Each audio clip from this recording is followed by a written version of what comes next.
Magandang araw mga kaibigan.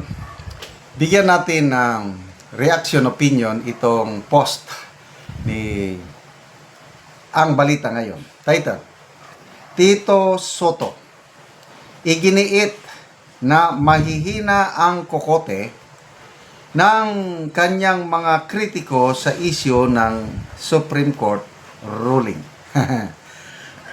Mariing ipinagtanggol ni Senate President Tito Soto ang kanyang posisyon kaugnay ng naging desisyon ng Korte Suprema sa impeachment case laban kay Vice President Sara Duterte, kasabay ng matatapang na pahayag laban sa mga bumabatikos sa kanya na aniyay pawang puro troll at may mahihinang kokote.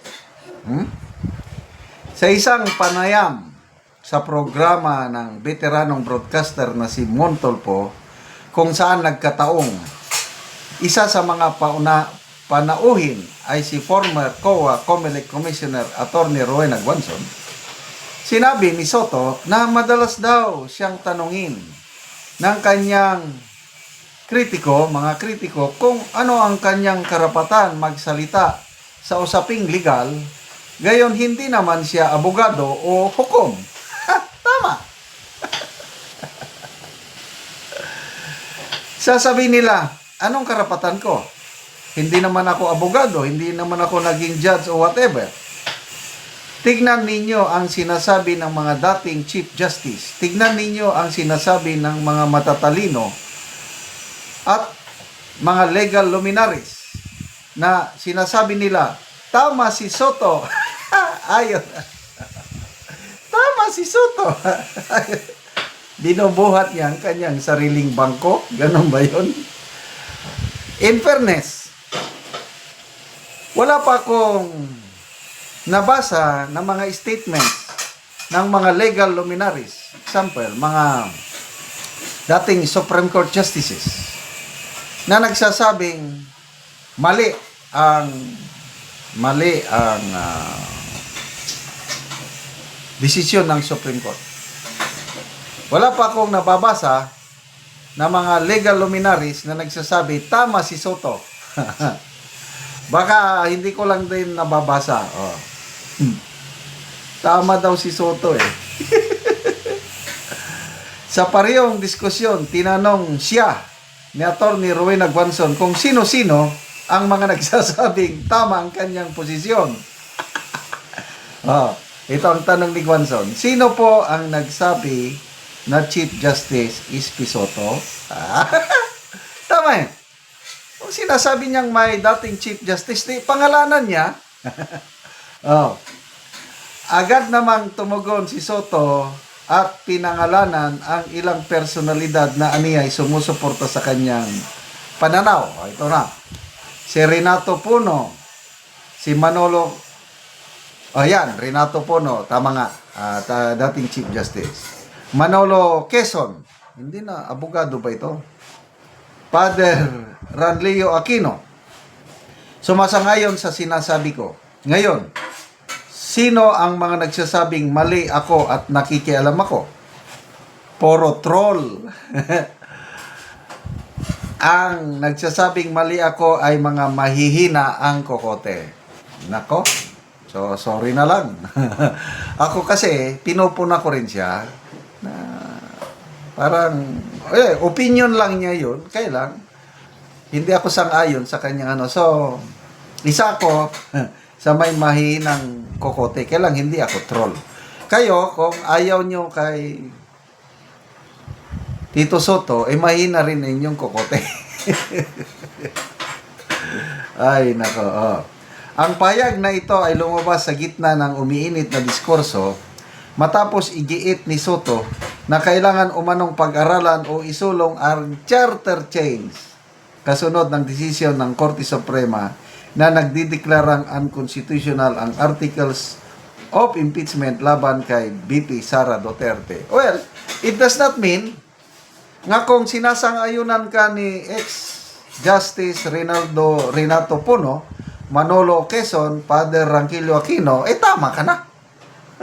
Ang tama, isa lang ang tama. Ang tama, yung 15 Supreme Court Justices. Kasi, unanimous decision eh.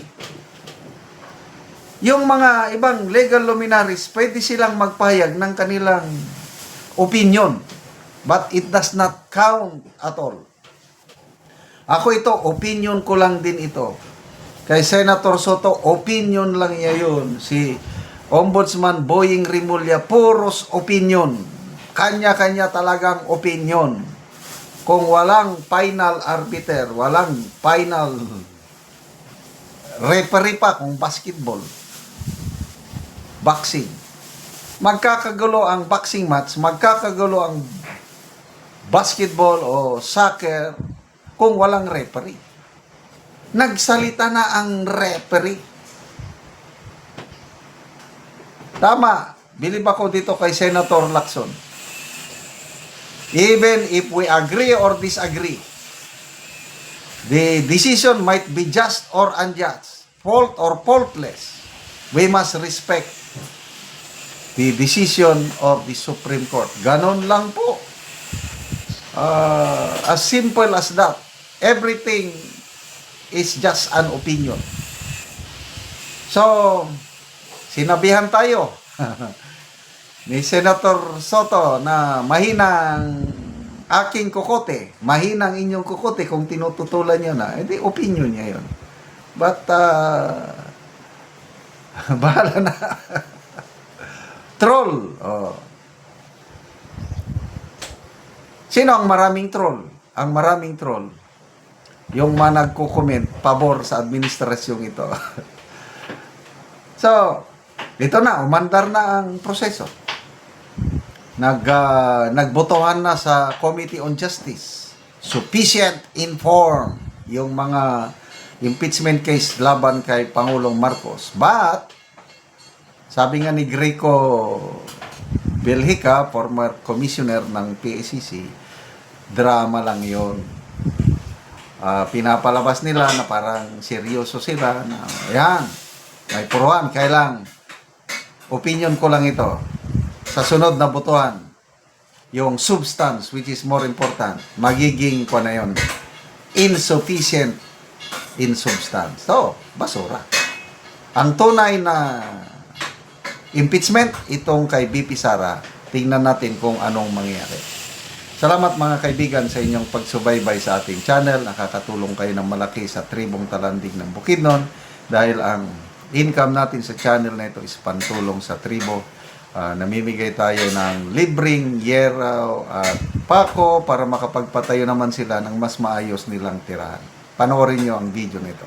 Muna ni si Angkol ang natabangan og sen.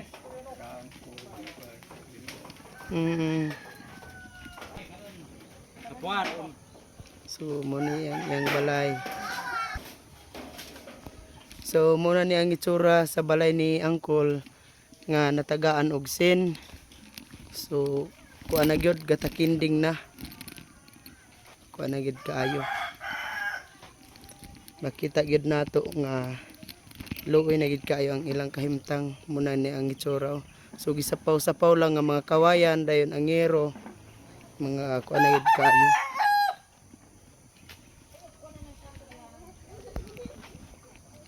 Itsura sa yang balay ni Angkol.